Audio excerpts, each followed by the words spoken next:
এই মুহূর্তে আমরা নজর রাখবো তৃণমূল কংগ্রেসের সাংবাদিক বৈঠক চলছে, সরাসরি চলে যাব সেখানে। Only 1.3% of the total budget was allocated, the union budget was allocated for PNRD.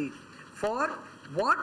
For the Bangla Awas Yojana and for the Mahatma Gandhi Rural Employment Guarantee Scheme. The scheme itself says, the act itself says that you are guaranteeing a work to a person who desires to do that work. But in Bengal, you are going to be deprived of these funds, irrespective of the fact that whatever were the queries have all been given. The action taken report has been also submitted. Everything is now very clear.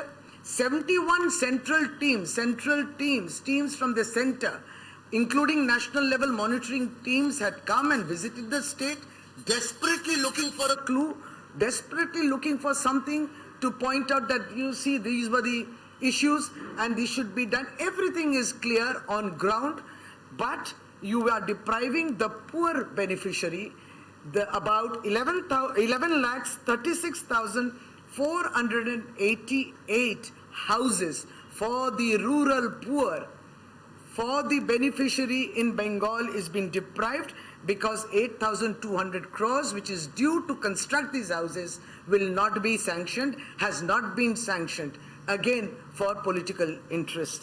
The Manrega scheme, which is a 100-day scheme, as you know, we have been fighting for this. This particular statement of yesterday says even that 7,000 crores would not be given to the state.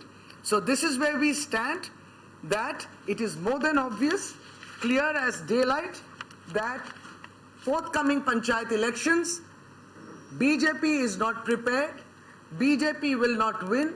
The only chance that they are trying to salvage out of this is block the funds which are due to the state, block the funds which are required for work at the panchayat level, block the 100-day scheme, so that they can kind of create a discontent amongst the people, the villagers, and they would then protest against Trinamool Congress. That they will fail to do. The future will speak. Mamata Banerjee, our Honorable Chief Minister, has left no stone unturned.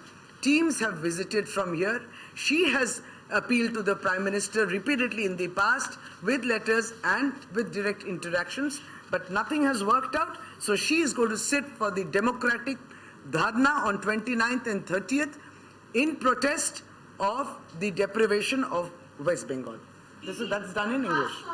MNREGA scheme जो है वो उन लोगों को affect करता है जो block level panchayat level पर जो लोग रहते हैं, जो गरीब है। तो और बहुत से ऐसे लोग हैं पंचायत लेवल पर, उनके पास ये साफ नहीं होता है कि ये स्कीम सेंटर उनको दे रही है या फिर राज्य सरकार दे रही है। तो उनमें भी काफी आक्रोश बढ़ता है जब उनको पैसा नहीं मिलता है। आपको लगता है कि पंचायत चुनाव से पहले ये फंड्स ब्लॉक किए जा रहे ताकि तृणमूल कांग्रेस के जो चांसेस है पंचायत चुनाव से पहले उनके लिए चैलेंजेस बढ़ाए जाए, उनके लिए जो है मुश्किलें बढ़ाई जाए? बस वही बात हमने कहा कि ये साफ है कि मुद्दा ऐसा ही है कि सामने पंचायत निर्वाचन है और विगत जितने भी निर्वाचन हुए हैं 2021 के पहले और उसके बाद लगातार तृणमूल कांग्रेस यहाँ से जीती है। भारतीय जनता पार्टी को हरा दी, बुरी तरीके से हारे हैं 2021 में भी, और उसके बाद जितने भी आगे पीछे बाई इलेक्शंस हुए हैं भारतीय जनता पार्टी यहाँ हार चुकी है।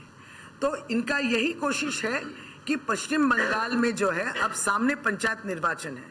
ये वो लोग हैं जो कहते हैं कि कैंडिडेट नहीं दे पाते हैं। ये लोग वह कहते हैं, ये उन्हीं का पार्टी कहता है कि पंचायत स्तर तो दूर की बात, शहर में भी उनका संगठन सजाया हुआ नहीं है। ये वो पार्टी है जो ये कहती है कि इतने झगड़े हैं, इसको सुलझाओ, ये झगड़ा सामने आ रहा है, इतने लॉबी हैं, इसको सुलझाओ, इतने नेता क्यों हैं, काम करो, ममता को हराने के लिए ममता की तरह ही काम करना है, ये उनके ही वाक्य हैं। तो अगर जब उनको मालूम पड़ता है कि संगठन भी सुलझा हुआ नहीं है, तब यही रह जाता है उनके पास चारा कि कैसे पश्चिम बंगाल की जो उन्नति हो रही है, काम तो हो रहा है, ये राज्य स्तर में सबको मालूम है कि ग्राम में भी गांव में भी काम हो रहा है। बहुत सारी अभी देखिए, अगर आप देखेंगे तो पंचायत के इस कामों के लिए केंद्र सरकार ने पश्चिम बंगाल को पुरस्कार किया है, लगातार 3-4 सालों से पुरस्कार कर रहे हैं। तो इस जगह में तो अब एक चारा उनके पास रह गया, या विकल्प वो सोच रहे हैं कि एक बारी 100 दिन में जो गरीब लोग जुड़े हुए हैं, उनके लेबर है, उनके वेजेस हैं, और एक मटेरियल कंपोनेंट होती है, मतलब जिससे कि आप बाड़ी बनाते हैं या जिससे पे आप काम करते हैं या रास्ता का खुदाई करते हैं या जो तालाब बनाते हैं, ये सब जो काम है ये कौन करता है? गरीब आदमी करता है, ये उसका हक है। यहाँ किसी की दया की कोई जरूरत नहीं है। आप राज्य से पैसा लेते हैं, आप धनवान हो जाते हैं केंद्र सरकार, लेकिन वापस आपको वो पैसा देना है, ये तब देते वक्त आप दिखाते हैं कि ये गलत है वो गलत है। ये जो क्लॉज 27 की वो कर रहे हैं मनरेगा के तहत, उसके लिए कितने क्वेश्चंस सवाल आए थे वहां से, इन सब सवालों का जवाब दिया गया। लेकिन उसके बावजूद भी अब कोई क्वेरी नहीं रही। 71 सेंट्रल टीम्स आए, इतने टीम्स मॉनिटर किया, कुछ भी नहीं मिल रहा है, कुछ गलती नहीं मिल रहा है। लेकिन फिर भी आज हम लोग क्या देख रहे हैं कि गरीब को मार रहा है।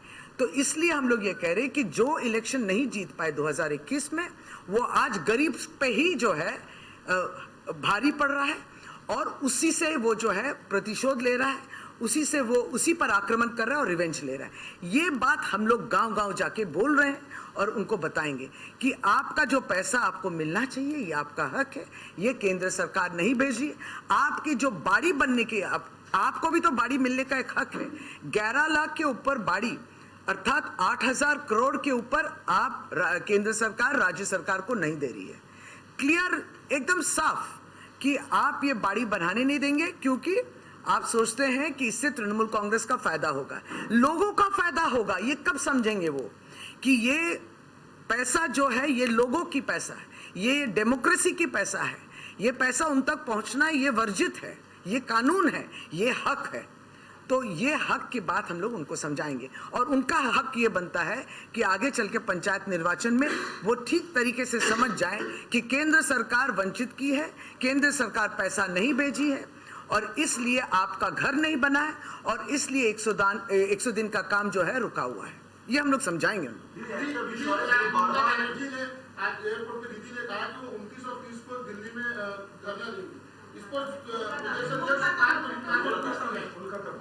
दीदी धरना देंगी। हाँ, फिर उसके बाद